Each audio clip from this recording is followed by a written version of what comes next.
આવા સમય આપણે પવિત્ર શાસ્ત્ર દિવાળીને પ્રભુના જે વચનો છે જે આજે વચન મનન કરવાના છે વાંચીશું. પ્રતિકરણના પુસ્તકમાંથી 19મો અધ્યાય અને 11મી કલમથી એ અધ્યાયના અંત સુધી એટલે કે 21મી કલમ સુધી પ્રભુનું વચન આપણે વાંચવાના છીએ. પ્રતિકરણ પુસ્તક 19મો અધ્યાય અને 11મી કલમથી 21મી કલમ સુધી પ્રભુનું વચન આ પ્રમાણે જણાવે છે. પછી મેં આકાશ ઉઘડેલું જોયું, તો જુઓ એક શ્વેત ઘોડો અને તેના પર એક જણ બેઠેલો છે. તેનું નામ વિશ્વાસુ તથા સાચા છે.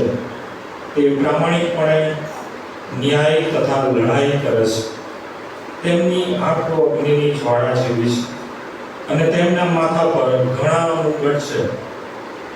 તેના પર એવું નામ લખેલું છે કે જે તેમના સિવાય બીજું કોઈ જાણતું નથી. તેમણે રક્તથી છંટાયેલો જબ્બો પહેરેલો છે.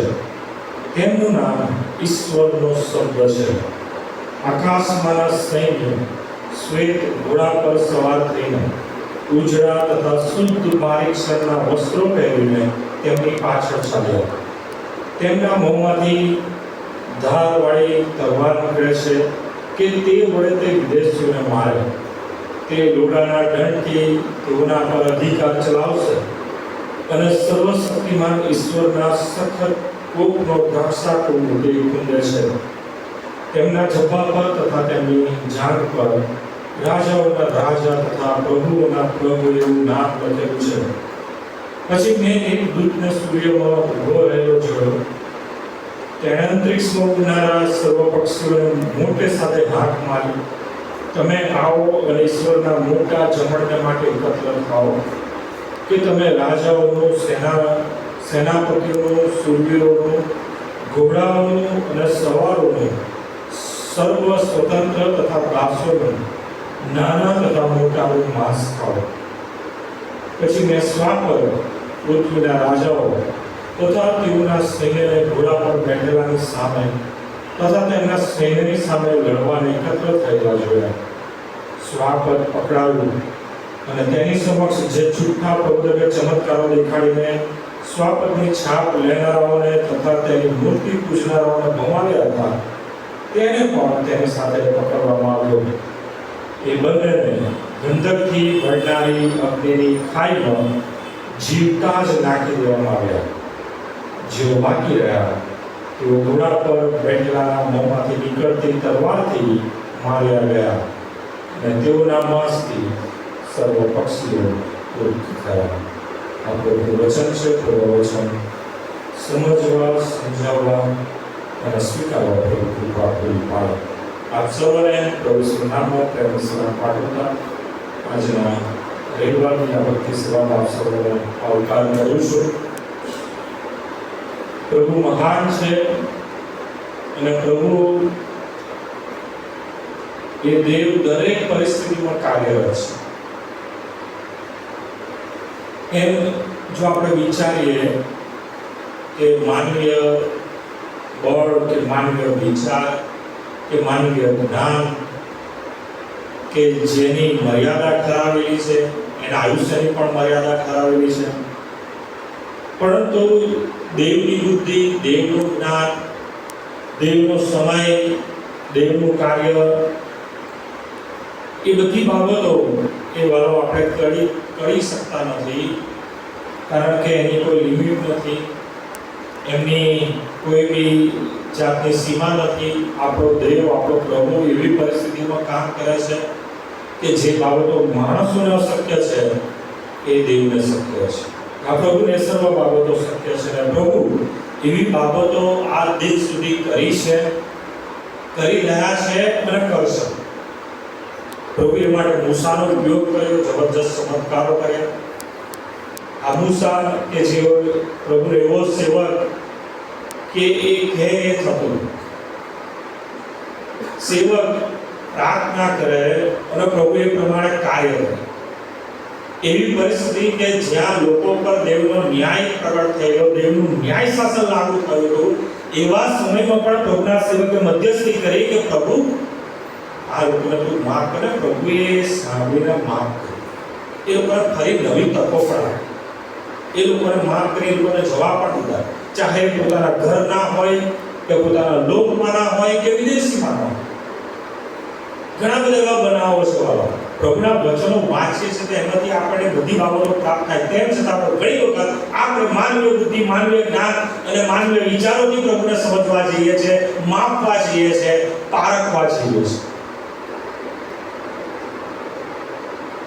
એલિયા પ્રભુ એવો સેવક કે જે આકાશમાંથી અગ્નિ લાવતો.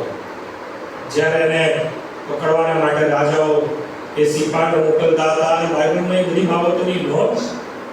એણે કીધું કે વરસાદ નહીં પડે. આહાબ રાજાને કીધું અને વરસાદ બંધ થઈ. એણે કીધું કે વરસાદ પડશે અને 3.5 વર્ષ પછી વરસાદ વરસશે. એને પકડવા માટે આવેલા લોકો જ્યારે એમ કીધું કે તું પ્રભુનો સેવક છે, ત્યારે તું જો પ્રભુનો સેવક તો આકાશમાંથી અગ્નિ આવને ભસ્મ કરી નાખો. 50-50 ની એક ટુકડીઓને ભસ્મ કરી નાખી. એવા પ્રભુના સેવકો કે પ્રભુ એમની એ બાબતો સાંભળીને પ્રમાણે પરિણામ આપતા હતા. એ પ્રમાણે પ્રભુ કાર્ય કરીને એમનો મહિમો પ્રગટ કરતા હતા. અને પ્રકટીકરણમાંથી પણ પ્રભુના વચનોમાંથી આજ દિન સુધી જે બાબતો જોતા આવ્યા છે કે પ્રભુ કેવા મહાન છે, દેવ કેટલું જબરજસ્ત કાર્ય કરે છે. પ્રભુ આપણને પ્રેમ કરે છે અને એક જ દેવનો હેતુ છે કે આપણે બચી જઈએ, સારાથી બચી જઈએ. માનવીય મરણથી કે શરીરનું મરણ છે એનાથી નહીં, પણ સાર્વકાલિક મરણથી બચી જઈએ. આગ અને ગંધકથી બળનારી ખાઈ જેમ આજે જોવાના છે, એ સ્વાપતને અને જૂઠા પ્રબોધકને નાખી દેવામાં આવશે. જૂઠો પ્રબોધક બીજા શબ્દોમાં એને જૂઠો ખ્રિસ્ત પણ કહે છે, કેમ કે ઓલરેડી હલવાની કોપી છે, એ ડુપ્લિકેટ છે હલવાનું, અને લોકોને ભમાવે છે. બાઇબલમાં બહુ સ્પષ્ટ લખ્યું. આજ દિન સુધી જે બી વચનો છે બાઇબલમાં લખેલા વચનો પ્રમાણે જ હું ખુલાસા આપું છું કે જેથી કરીને તમે વચનો બરાબર ધ્યાનથી સમજો અને સ્વીકારો અને પ્રભુની એ મહાન એ બાબતોને સ્વીકારતા, પ્રભુના એ આગમનને સ્વીકારતા, પ્રભુને મળવાને માટે તમે હું અને સાર્વત્રિક મંડળી એ તૈયાર હતા. એ માટે પ્રકટીકરણનું પુસ્તક પ્રભુએ સંત યોહાનને લખવાનું કહ્યું. હા, એને કહ્યું કે મુદ્રાથી બંધ ન કર, કારણ કે સમય પાસે છે. આ દાનિયેલને પણ પ્રભુ એવું મન આપ્યું હતું કે સમજે. દાનિયેલની ઈચ્છા હતી અને દાનિયેલે સમજવાનું પોતાનું મન લગાવ્યું, પણ એને રોકવામાં આવ્યો. એને કહેવામાં આવ્યું કે હજી ઘણો સમય બાકી છે, તું સમજવા માંગે છે જે બાબતો, ઘણો સમય બાકી છે. ચોક્કસ એને વચનો આપ્યા અને કીધું કે આ તું જાહેર ન કર, આને મુદ્રાથી બંધ કર. દાનિયેલને એક ખુલાસા બધો પ્રગટ થયા જેની ઈચ્છાથી સમજવાની એના જ્ઞાનથી. ચોક્કસ પ્રભુએ એને એના પ્રમાણે આપ્યું, પરંતુ એને કહ્યું કે તું અહીંયા આ પ્રગટ ન કર, જાહેર ન કર, મુદ્રાથી બંધ કર. પણ યોહાનને કહેવામાં આવ્યું કે તું મુદ્રાથી બંધ કર, આ જાહેર કર, પ્રગટ કર. માટે વાળો આ વચનોનું મનન કરવું, આ વચનો વાંચવા, સાંભળવાનો અભ્યાસ કરવો ખૂબ જરૂરી છે. એ સંત યોહાને પ્રભુના એ દર્શનને પ્રાપ્ત કરીને એ 7 મંડળોને એ સંદેશો આપે છે, કહે છે કે પ્રભુને મળવા માટે તૈયાર થાઓ. અને પ્રભુ પોતે પણ કાર્યરત છે.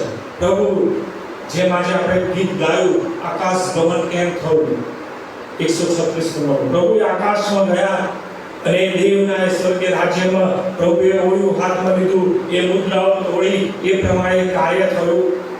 5મી મુદ્રામાં આપણે જોઈએ છે કે મંડળી એવું ચૂકાઈ જાય છે, એમને શ્વેત જબ્બા આપવામાં આવે છે. અને 6મી મુદ્રામાં આપણે જોઈએ છે કે આકાશ વાળી ગયેલા ઉડ્યાની જેમ જતું રહ્યું અને અનંતો એ પૃથ્વી પર પડતા મુકાયેલા લોકો પર દેવ લોકો એ શિક્ષા રૂપે એ રેડવામાં આવે છે. અને 7મી મુદ્રામાં 7 રણશીંગડાના એ અનર્થો કે જે દેવના કોપ રૂપે, દેવના ન્યાય શાસન તરીકે એ પડતા મુકાયેલા લોકો પર રેડવામાં આવે છે. એક બાબત ચોક્કસ છે, જે આ પૃથ્વી પર જન્મ્યું છે એને મરવું એ ચોક્કસ. એનું મરણ ચોક્કસ, દરેકે મરવાનું છે. પરંતુ એક બાબતનો આશીર્વાદ કે પ્રભુના આગમન સમયે જે લોકો પ્રભુને મળવા માટે તૈયાર હશે, જે લોકો પ્રભુને મળવા માટે આકાશમાં તરાઈ રૂપાંતર થશે, એ જ એવા ભાગ્યશાળી છે કે એમને એ શારીરિક મરણનું દુઃખ ભોગવવું પડશે. બાકી જેટલા પણ પૃથ્વી પર જન્મ્યા છે એ દરેકે મરવું એ ચોક્કસ. અને આપણે જોઈએ છે કે ત્યાં પ્રભુ ઇઝરાયેલના દરેક કુળમાંથી 1,44,000 પસંદ કરે છે. અને જ્યારે એ રણસિંહાના 7 અનર્થો પૂરા થાય છે, એ કોપ દેવનું ન્યાય શાસન એ જ્યારે લોકો ઉપર પરિપૂર્ણ થાય છે, ત્યારે શૈતાન પછી જાહેરમાં આવે છે.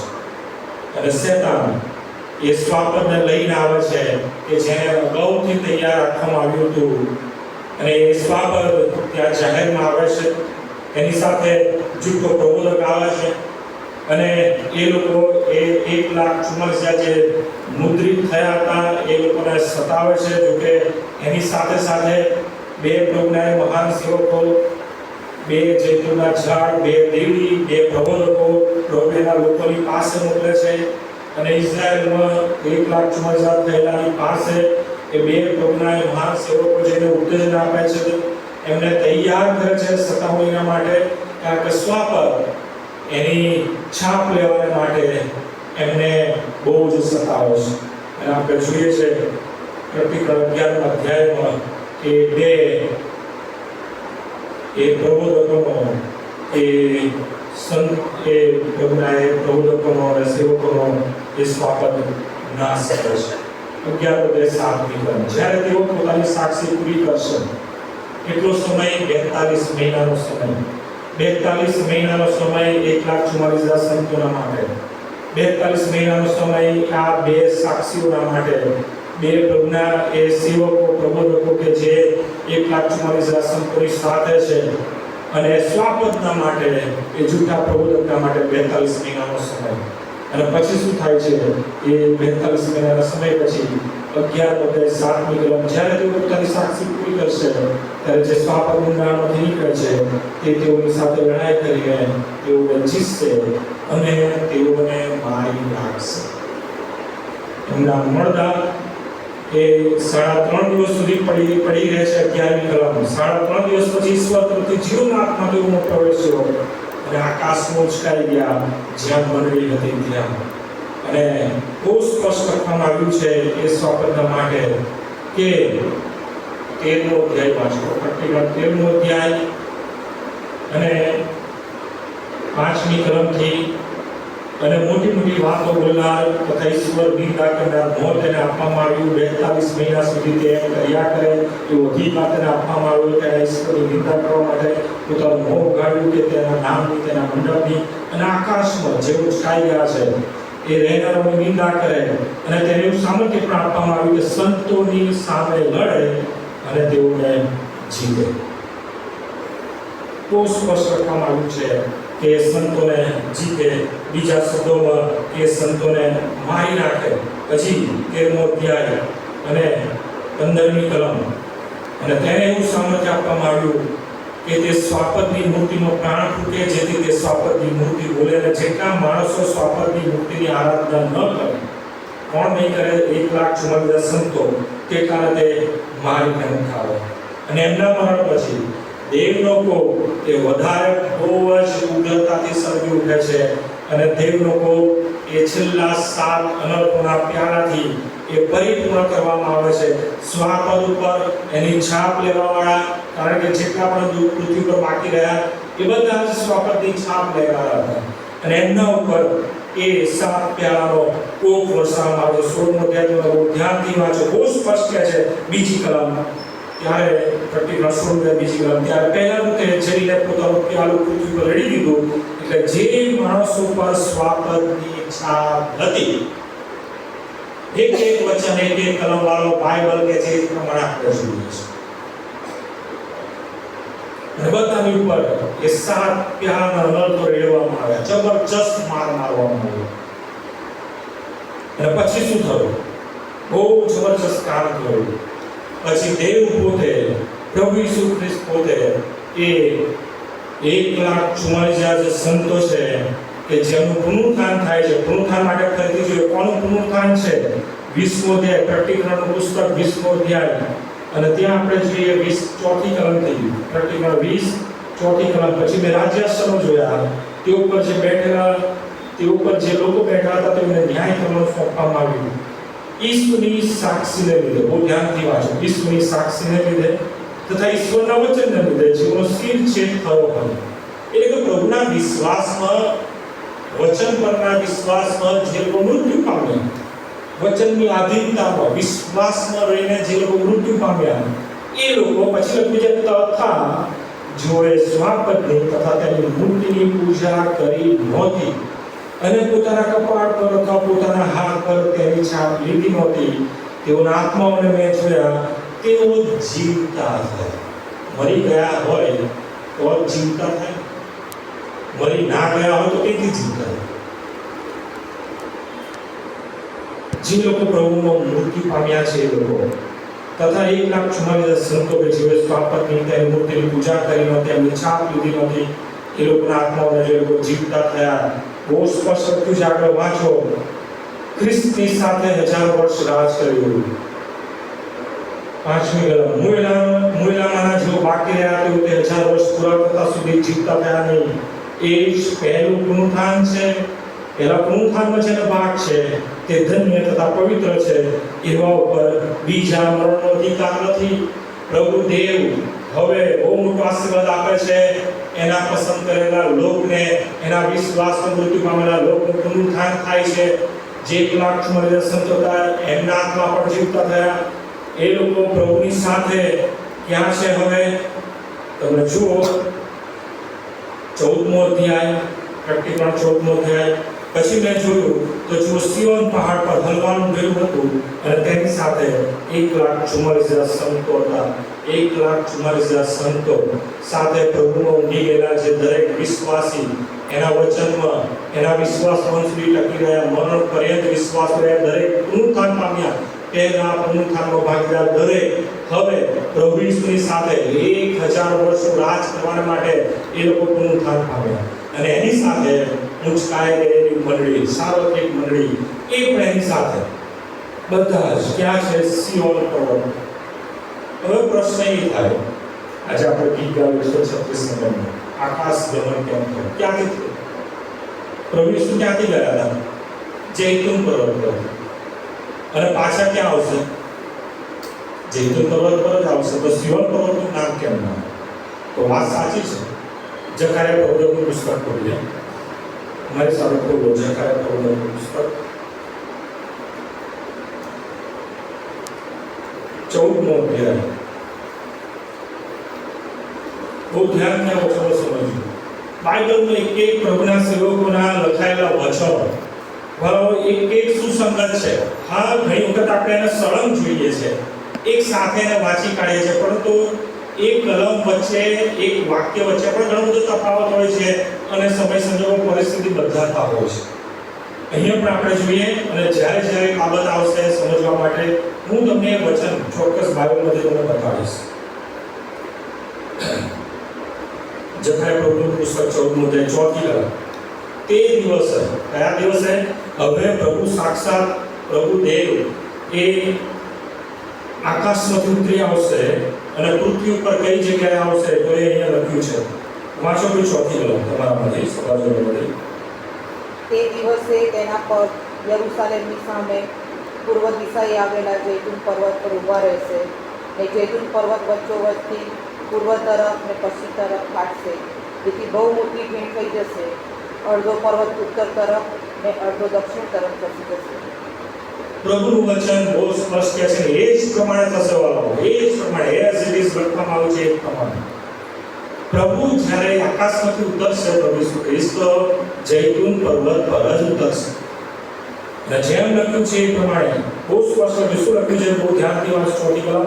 તે દિવસે તેમના પર, જે લોકો ઇઝરાયલની મુસાફરી, ઇઝરાયલ પ્રવાસે ગયા છે, એ લોકોએ જોયું હશે. જૈતુન પર્વત પર એક જગ્યા છે, એક નાનું ચર્ચ છે અને ત્યાં પ્રભુ ઈસુ ખ્રિસ્તના પગના છેલ્લા નિશાન છે. કે જ્યાંથી પ્રભુ ઈસુ ખ્રિસ્ત ઉચકાઈ ગયા. એટલે એવું દેખાતું નથી નિશાન જેવું, પણ એ જગ્યા ટૂંકમાં એ છેલ્લી જગ્યા કે જ્યાં પ્રભુ ઈસુ ખ્રિસ્ત જ્યાં ઉચકાઈ ગયા, એ ખડક, એ પથ્થર, એ ટેકરી. અહીંયા લખ્યું છે એ પ્રમાણે તે દિવસે તેમના પગ યરૂશાલેમની સામે પૂર્વ દિશાએ આવેલા જૈતુન પર્વત પર ઊભા રહેશે. પ્રભુ સાક્ષાત ત્યાં પ્રગટ થશે. પ્રભુના પગ ફરીથી જૈતુન પર્વતના એ ટેકરી ઉપર, એ ડુંગરે ત્યાં અડશે. જૈતુન પર્વત પર શું છે? જૈતુન પર્વત પર મોટાભાગે કબ્રસ્તાન છે, બધી જ કબરો છે. જો કે ત્યાં કબરો લેવા માટે બહુ મોટી કિંમત ચૂકવવી પડે છે. અને બહુ એમ કહેવાય કે જે રીચ ઘણા એ ખ્રિસ્તીઓ છે એમની ખબરો ત્યાં છે. કેમ કે જે વિશ્વાસ છે કે પ્રભુ આવશે ત્યારે જે કબરો ખુલશે, એટલે લોકોને એમ છે કે જૈતુન પર્વત ઉપર જ આપણે જો ત્યાં દફનાવવામાં આવેલા હોઈશું, જૈતુન પર્વત પર પ્રભુ ઉતરશે તો પહેલા આપણે ઉઠીશું. એની સાથે સીધા તૈયાર. જે ઇઝરાયલ ગયા છે લોકોને ખબર હશે કે જૈતુન પર્વત ઉપર બધી કબરો છે, કબ્રસ્તાન છે. પણ એવું નથી. ઓલરેડી પૂરું થાય તો પહેલા છે પ્રભુ ઈસુ ખ્રિસ્ત આવશે પહેલા. અને પ્રભુ ઈસુ ખ્રિસ્ત પૃથ્વી પર આવશે તો આપણે બધાની સાથે હોઈશું. જે ઉચકાઈ ગયા છે એ લોકો, કેમ કે ઉચકાઈ ગયા માટે બહુ ભાગ્યશાળી, બહુ સારો આશીર્વાદ કે એ લોકોને મરણનું દુઃખ સહેવું નહીં. પણ હા, રૂપાંતર થશે. એ શરીરનું રૂપાંતર કેવું થશે એ બહુ કોઈ જાણતું નથી, પણ પાઉલ કહે છે કે રૂપાંતર થશે. આપણા શરીરો બદલાઈ જશે, બરાબર, દૂતોના જેવા આપણે હોઈશું વગેરે વગેરે. પણ આપણું રૂપાંતર થશે. માન્ય શરીર નહીં હોય તો ચોક્કસ છે, આત્મિક શરીર હશે દેવની સાથે. અને પુનરુત્થાન પામેલા બધા છે. જૈતુન પર્વત પર દેવ પ્રગટ થશે, એની સાથે બધા ત્યાં પ્રગટ થશે. પછી ત્યાંથી બહુ મોટું સંઘર્ષ નીકળશે.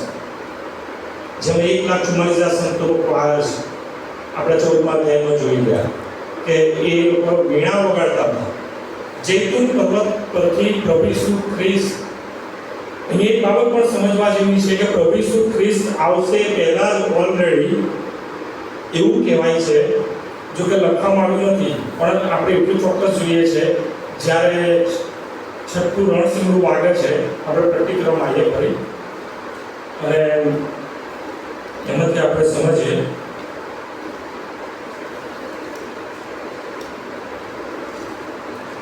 પ્રતિક્રમનું પુસ્તક, અને એમાંથી આપણે જોઈએ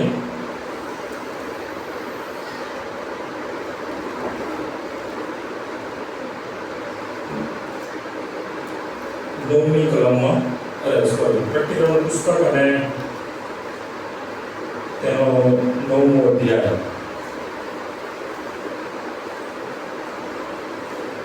જે છઠ્ઠી મુદ્રા તોડવામાં આવે છે એમાં એ બનાવ લખવામાં આવ્યો છે. પ્રતિક્રમનું પુસ્તક તેનો 6મો અધ્યાય. જ્યારે છઠ્ઠી મુદ્રા તોડી ત્યારે એ બનાવ બને છે, અને આ પ્રમાણે છે 14મી કલમમાં. પ્રતિક્રમનું પુસ્તક 6મો અધ્યાય 14મી કલમ. વળી આકાશ વાળી દીધેલા ઓડિયાની જેમ જતું રહ્યું, અને દરેક પહાડ તથા બેટને પોતાને ઠેકાણેથી ખસેડવામાં આવ્યા. બરાબર. અને 16મી કલમ. તેઓ પહાડોને તથા ખડકોને કહે છે અમારા પર પડો. અહીંયા જે લખવામાં આવ્યું છે દરેક પહાડને પોતાના અને બેટને, એટલે કે ટાપુ હોય છે, દરેકને પોતાના ઠેકાણેથી ખસેડવામાં આવે. હજુ પ્રાણ ખુલાસો આવનાર દિવસમાં જોઈશું. પણ હું જે કહેવા માંગુ છું એ કે ઘણા સ્કોલરો, વિદ્વાનો એવું કહે છે કે જૈતુન પર્વત પર પ્રભુ ઈસુ ખ્રિસ્ત ઉતરશે પહેલાથી જ ઓલરેડી યરૂશાલેમ ઊંચું કરવામાં આવશે, અને જૈતુન પર્વત અને સિયોન પર્વતની વચ્ચેની જે ખીણનો પ્રદેશ છે ઊંચો કરવામાં આવશે, સમતલ કરવામાં આવશે.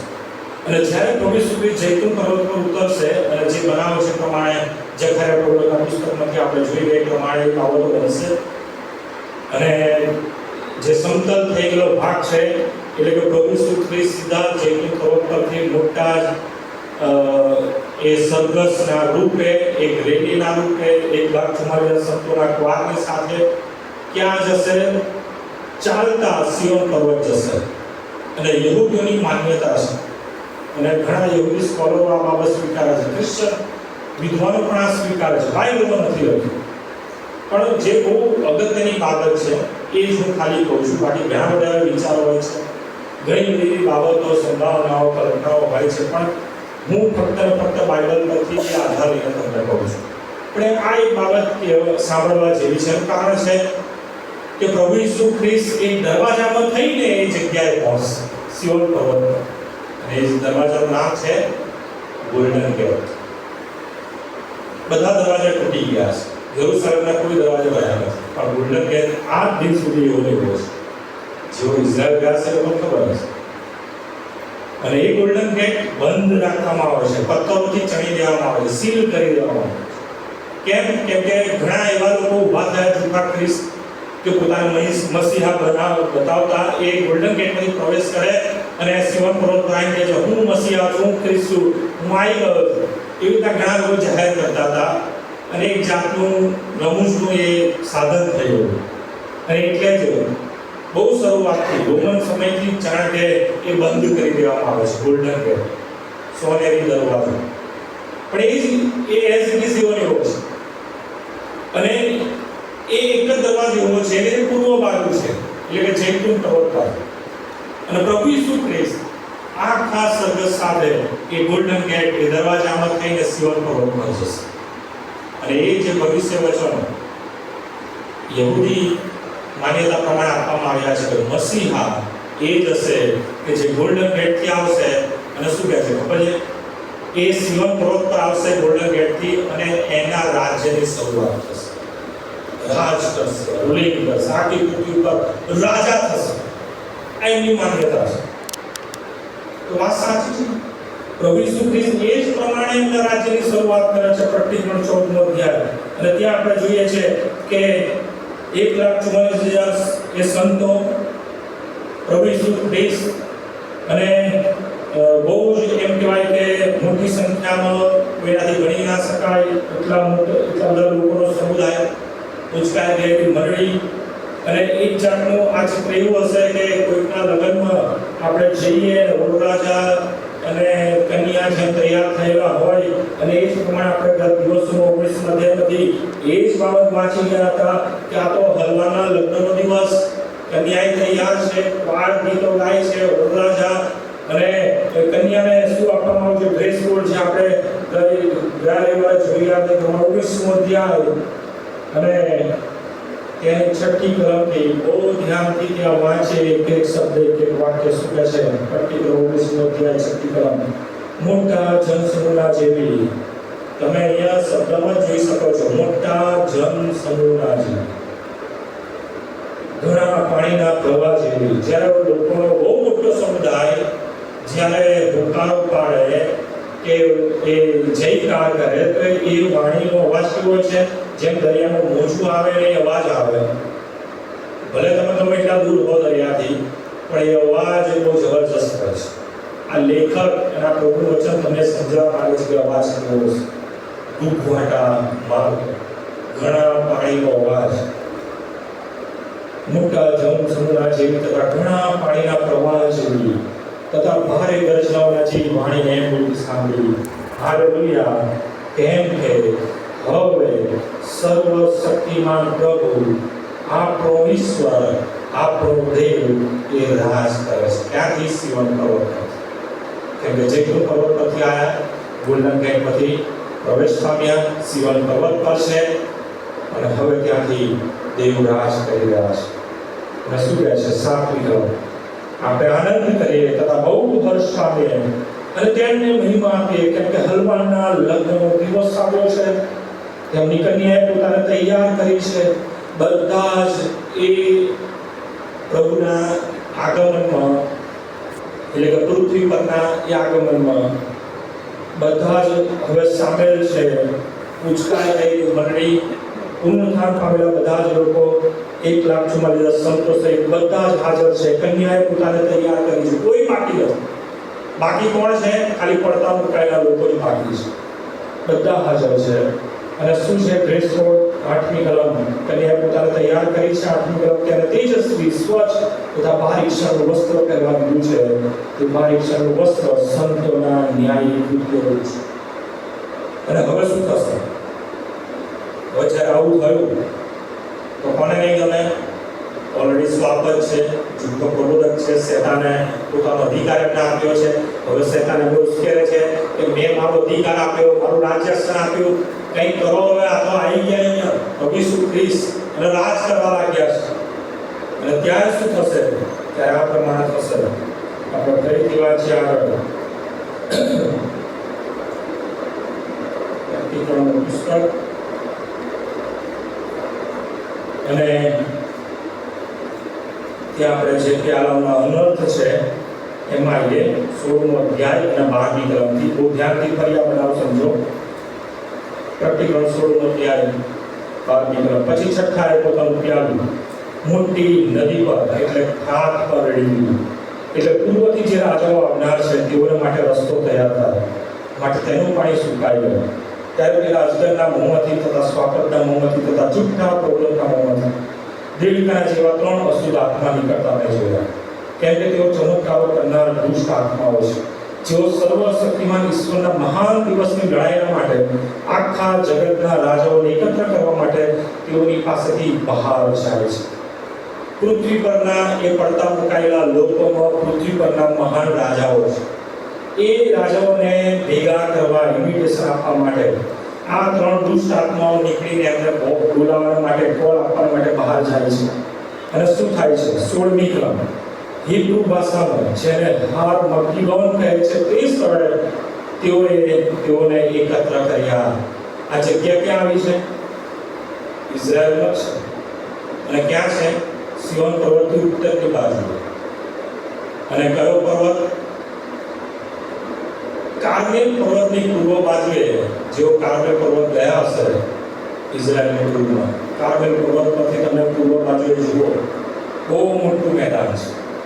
ક્ષિતિજ સુધી આખો વિસ્તાર મેદાન છે. જો કે ઉપર ખાવડ એટલે કે કેટલાક ડુંગરો ને એવું દેખાય છે, પરંતુ પ્રભુના આ સમયે તો એ આખો વિસ્તાર મેદાન થઈ જશે.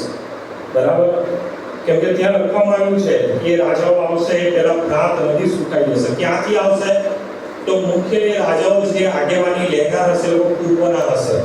આ માટે ઘણા પ્રશ્ન થાય છે કે એ મહાન યુદ્ધ કયું?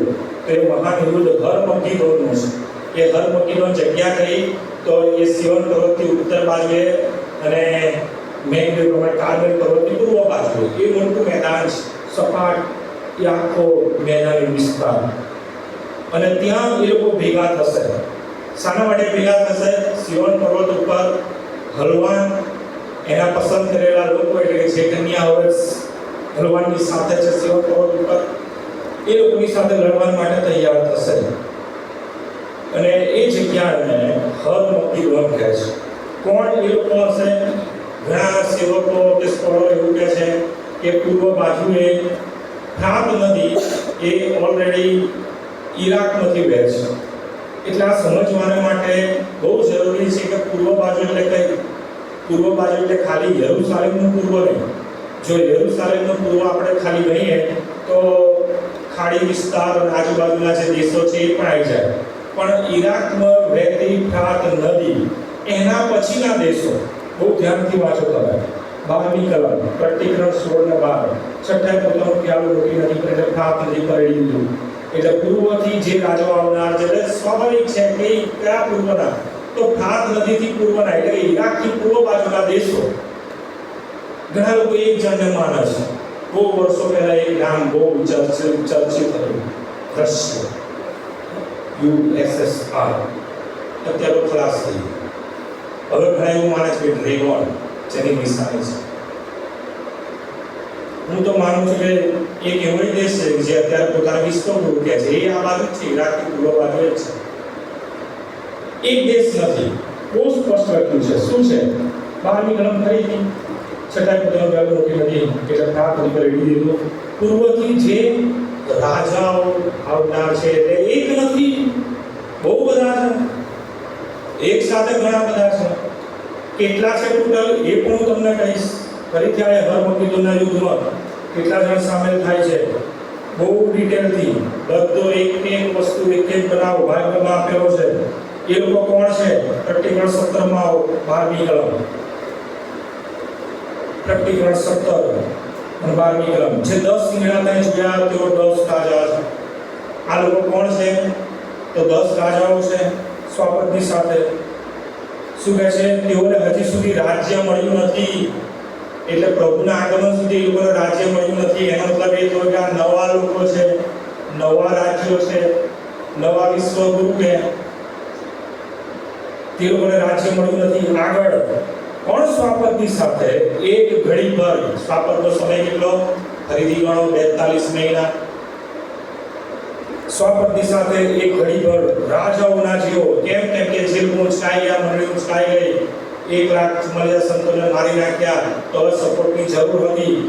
પેલા 2 પ્રબોધકો એ મારી નાખ્યા પછી લોકો ખુશ થાય છે. એ વાંચો તમે ત્યાં. એ આ બધા રાજાઓ છે કે જે લોકો સ્વાપદની સાથે એક ઘડી ભર 42 મહિના રાજાઓના જેવો અધિકાર તેમને મળે છે. તેઓ એક વિચારના છે. તેઓ પોતાનું પરાક્રમ તથા અધિકાર સ્વાપદને સોંપી દે છે. અને 14મી કલમ બહુ સ્પષ્ટ કહે છે, તેઓ બલવાનની સાથે લડશે. ક્યારે લડશે? પ્રભુ ઈસુ ખ્રિસ્ત જૈતુન પર્વત પર આવશે, બધાની સાથે સિયોન પર્વત પર જશે, રાજ્ય કરવાની જાહેરાત કરશે કે હવે પ્રભુ ઈસુ ખ્રિસ્ત રાજ કરશે. તો પુકાર પડશે સ્વર્ગમાં, ધરતી ઉપર, ધરતીની નીચે લોકો ઘૂંટણા પડશે. હવે હજી લોકો કબૂલતા તો નથી. એ બનાવડાવશે ક્યારે કબૂલ થશે, ક્યારે એક વચન પરિપૂર્ણ થશે. બાઇબલના બહુ શાંતિથી, બહુ સ્પષ્ટતાથી ખુલાસા કરીશ. અહીંયા લખ્યું છે, તમે ધ્યાનથી વાંચો. 14મી કલમ, 17-14મી કલમ. તેઓ બલવાનની સાથે લડશે. આ કયા લોકો છે? આ જગતના 10 રાજાઓ છે. એમના આગેવાની પણ લે છે, પૂર્વના રાજાઓ લે છે. પૂર્વથી એટલે ઈરાક પછીના જે પૂર્વ બાજુ આવેલા દેશો છે, એ લોકો આગેવાની લે છે. શું થાય છે? 14મી કલમ, ફરીથી તેઓ બલવાનની સાથે લડશે. અને કોણ જીતશે? બલવાન તેઓને જીતશે. કેમ કે પ્રભુના પ્રભુ તથા રાજાઓના રાજા છે. અને તેમની સાથે જેવો છે. કોની સાથે? હલવાની સાથે જેવો છે. હલવાન એકલા નથી, બહુ સ્પષ્ટ લખ્યું છે. તેમની સાથે, હલવાની સાથે જેવો છે. એટલે જેઓ તેડાયેલા. કયા તેડાયેલા? ઉચકાઈ ગયા લોકો. પસંદ કરેલા, જે લોકો પસંદ કરેલા તો ઉચકાઈ ગયા લોકો. વિશ્વાસુ લયા મૃત્યુ પામ્યા, પુનરુત્થાન પામ્યા, તેઓ પણ જીતશે. બહુ સ્પષ્ટ લખ્યું છે. જો પ્રભુનું આગમન થઈ ગયું અને તમે ઉચકાઈ ગયા સર્વત્રિક મંડળીની સાથે, તો વાળો તમને ધન્ય છે. પણ જો પડતા મુકાયા તો અફસોસ, અફસોસ અને અફસોસ. કેમ કે હલવાની સાથે લડવું પડશે. તમને ફોર્સ કરવામાં આવશે. પડતા મુકાયા છો તો સ્વાપદની મુદ્રા લેવાની માટે, અને લેવી જ પડશે. કોઈ છૂટકો નથી. અને યુદ્ધ કેવું છે? 19મા અધ્યાયમાં 11મી કલમથી પ્રભુ ઈસુ ખ્રિસ્ત જે પ્રતિકરણ પહેલા અધ્યાયમાં પ્રભુ ઈસુ ખ્રિસ્ત યોહાનને સંદર્શન આપે છે, ને એ જ દેખાવ, એ જ બધી બાબતો 11મી કલમથી પણ છે.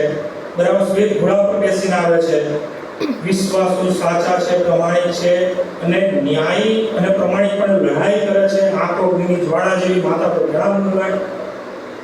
તેમનું નામ એ તેમના સિવાય કોઈ જાણતું નથી. રક્તથી છંટાયેલો જપો છે ઈશ્વરનો શબ્દ. 14મી કલમ, આકાશના સૈન્યો શ્વેત ઘોડા પર સવાર થઈને ઉજળા તથા શુદ્ધ બારીક શણના વસ્ત્રો પહેરીને તેમની પાછળ ચાલ્યા. પ્રભુ ઈસુ ખ્રિસ્ત ઘોડા પર છે. એમની સાથે તેડાયેલા લોકો, સાર્વત્રિક મંડળી પણ ઘોડા પર છે. અને ક્યાં જાય છે? હર મગીદો, કે જ્યાં પૃથ્વીના 10 રાજાઓ એકઠા મળ્યા છે લડાઈના માટે. એમની સાથે પણ છે સ્વાપદ છે. અને આગેવાની કોણ લઈ રહ્યો છે? જૂઠો ખ્રિસ્ત, જૂઠો પ્રબોધક લઈ રહ્યા છે. અને હલવાની સાથે ને તેમ હલવાની સાથેના લોકોની સાથે એ યુદ્ધ છે. અને શું થાય છે? 15મી કલમ, તેમના મોંમાંથી ધારવાળી તલવાર નીકળે છે. તે વડે તે વિદેશીઓને મારે, લોડાના દંડથી તેઓના પર અધિકાર ચલાવે. સર્વશક્તિમાન ઈશ્વરના સખત કોપનો દ્રાક્ષારસને પીંજે.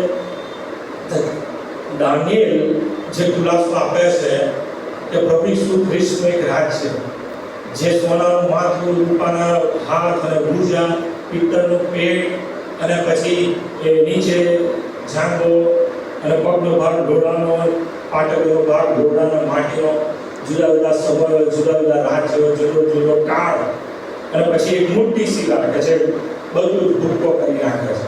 અને એનું રાજ્ય સાર્વત્રિક આખી દુનિયા એનાથી ભરાઈ જાય છે.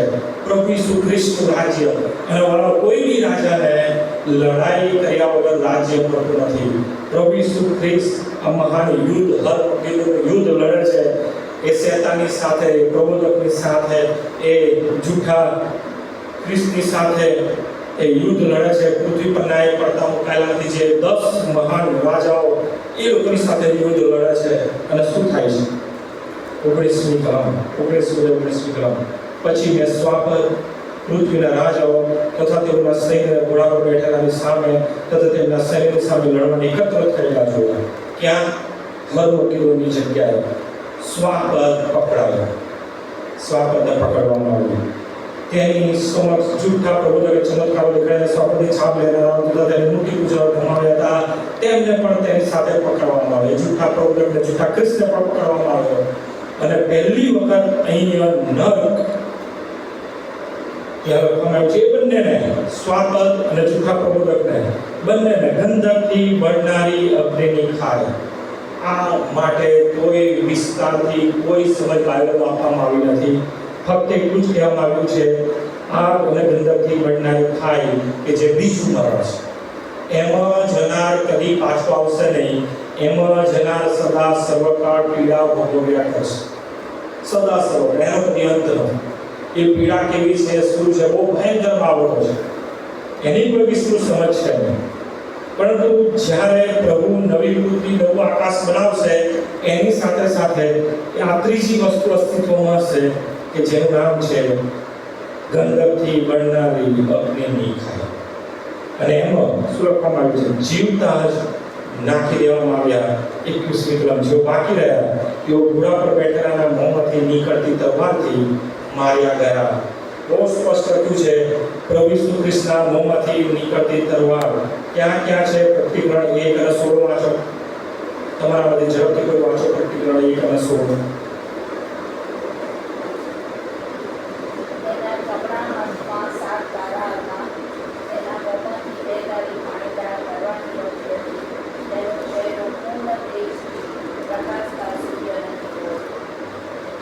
ત્રણથી ચાર વખત આ ઉલ્લેખ થયો છે. પ્રભુ ઈસુ ખ્રિસ્તના મોંમાંથી ધારવાળી પાણીદાર એક તલવાર નીકળે છે. અને એનાથી પ્રભુ કોનો નાશ કરશે? કોની સાથે લડશે? પ્રકટીકરણ 2 અધ્યાય અને 16મી કલમ વાંચો. તમારા મતે વાંચો 2 અધ્યાય 16મી કલમ. માટે પસ્તાવ કર. 2 અધ્યાય પ્રકટીકરણ, સોરી 3 અધ્યાય, સોરી પ્રકટીકરણ 2 અધ્યાય 16મી કલમ. 2 અધ્યાય 16મી કલમ. માટે પસ્તાવ કર, નહીં તો હું તારી પાસે વહેલો આવીશ અને મારા મોંમાંની તલવારથી હું તેઓની સાથે લડીશ. તમે વિચાર કરો, તમે પૃથ્વી પર આ જીવન જીવો છો. તમારી પાસે 2 ઓપ્શન છે. અત્યાર સુધીના સંદેશાઓ પછી આ ખુલાસો આપ્યો છે. દરેકની પાસે 2 ઓપ્શન છે. કાં તો પ્રભુનું આગમન થાય તમે એની સાથે હો, કાં તો વિશ્વાસો મરણ પર્યંત રહીને મૃત્યુ પામ્યા અને પુનરુત્થાન પામીને પ્રભુની સાથે હો. ટૂંકમાં કાં પ્રભુની સાથે તમે એના 1000 વર્ષના રાજ્યમાં હો, કાં તો બીજો ઓપ્શન પ્રભુ ઈસુ ખ્રિસ્ત કહે છે 16મી કલમ, પસ્તાવ કર, નહીં તો હું તારી પાસે વહેલો આવીશ અને મારા મોંમાંની તલવારથી હું તેઓની સાથે લડીશ. કાં તો પ્રભુની મોંમાંની તલવારથી નાશ પામવા માટે તૈયાર, કે પડતા મુકાયેલા પ્રભુ આ જ પ્રમાણે નાશ કરશે. મોંમાંની તલવારથી નાશ કરશે અને બહુ ભયંકર હશે. અને માટે વાળો હજુ પણ તક છે. પ્રભુને મળવાને માટે જાગૃત બને, પ્રભુને મળવાને માટે તૈયાર બનીએ. અને પછી શું થાય છે? પછી આપણે જોઈએ છે 1000 વર્ષના રાજ્યની શરૂઆત. કેમ? કેમ કે 20મો અધ્યાય પ્રકટીકરણ 20 અને 2મી કલમ એ આવનાર દિવસોમાં આપણે જોઈશું. પછી મેં એક દૂતને આકાશમાંથી ઉતરતો જોયો. તેની પાસે ઊંડાણની ચાવી હતી. તેના હાથમાં એક મોટી સાંકળ હતી. તેણે પેલા અજગરને, એટલે ગર્ભ જે દોષ ભૂતના તથા શૈતાન છે તેને પકડ્યો અને 1000 વર્ષ સુધી તેને બાંધી રાખ્યો. તેણે તેને ઊંડાણમાં નાખી દઈને તેને બંધ કર્યું અને તે પર મુદ્રા કરી, જેથી 1000 વર્ષ પૂરા થતા સુધી તે ફરી લોકોને ભમાવે નહીં. ત્યાર પછી થોડી વાર સુધી તેને છૂટકો મૂકવામાં આવશે. અને આપણે જોઈએ છે 20:6 કલમ, પહેલા પુનરુત્થાનનો જેનો ભાગ છે તે ધન્ય તથા પવિત્ર છે, એવા પર બીજા માળનો અધિકાર નથી, પણ તેઓ ઈશ્વરના તથા ખ્રિસ્તના યાજક થશે અને તેમની સાથે 1000 વર્ષ રાજ કરશે. 1000 વર્ષનું રાજ્ય આવતા રવિવારે આપણે જોઈશું. અને એ પછી 1000 વર્ષના રાજ્ય પછી 1000 વર્ષનું રાજ્ય કેવું હશે એ જોઈશું. એ પછીથી નેક્સ્ટ સન્ડે જ્યારે વિષય મળે 1000 વર્ષના રાજ્ય પછી ફરી શેતાન સાથેનું મોટું યુદ્ધ, છેલ્લું યુદ્ધ, જેને ગોગ માગોગનું યુદ્ધ કહે છે, એ પણ આપણે જોઈશું. અને એ પછી નવી શરૂઆત થાય છે. અંત નથી આવતો, હજી તો નવી શરૂઆત થશે. અને આ બધું પર્ટિક્યુલરના વચનોમાંથી પ્રભુએ જે વચનો આપ્યા છે એ ખુલાસાઈમાં એઝ ઇટ ઇઝ જે બનાવો હવે બનવાના છે એ જ આપણે જોવાના છે, એ જ પ્રમાણે જોવાના છે. પ્રાર્થના કરતા રહેશો, પ્રભુને મળવા માટે તૈયાર થશો. બહુ ઝડપથી પ્રભુ આવી રહ્યા છે. પ્રભુનું આગમન થઈ ગયું, સાર્વત્રિક મંડળી જો ઉચકાઈ ગઈ અને રપડતા મુકાયા તો તમે બહાર કાઢી શકશો નહીં. તમારા માટે ફક્ત અફસોસ, અફસોસ અને અફસોસ. પણ પ્રભુ ઈચ્છે છે કે જે કોઈ તેનામાં વિશ્વાસ કરે તેનો નાશ ન થાય પણ તેને અનંત જીવન મળે. પ્રભુના વચનો માટે આભાર માનીએ. આવો આપણે ગીત